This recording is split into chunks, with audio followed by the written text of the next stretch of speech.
Here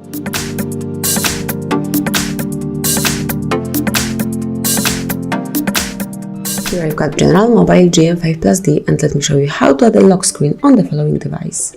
So at first you have to open list of all apps, then select the settings, find and pick security and location, and now go to screen lock, so it's this icon. Just open it, and now you can select the way of unlocking your screen. So you can either pick pattern, pin code, password, or obviously none of them. Let me pick, for example, pin code. And yes, confirm it.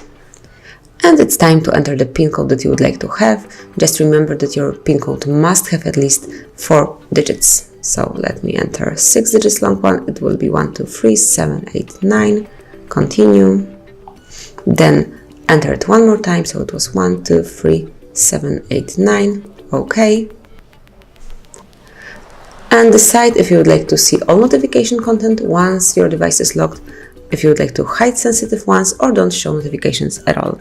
Let me pick hide sensitive content and click on done.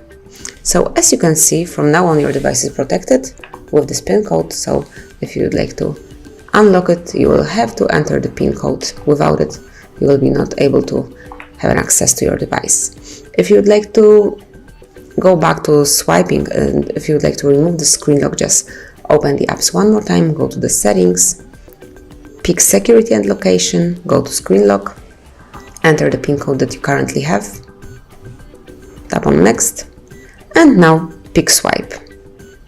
And confirm that you would like to remove your protection. Yes, remove. And as you can see, from now on, you do not have any lock screen included in your General Mobile. So that's it. This is how you are adding a lock screen to your device. Thank you for watching. Please subscribe our channel and leave the thumbs up.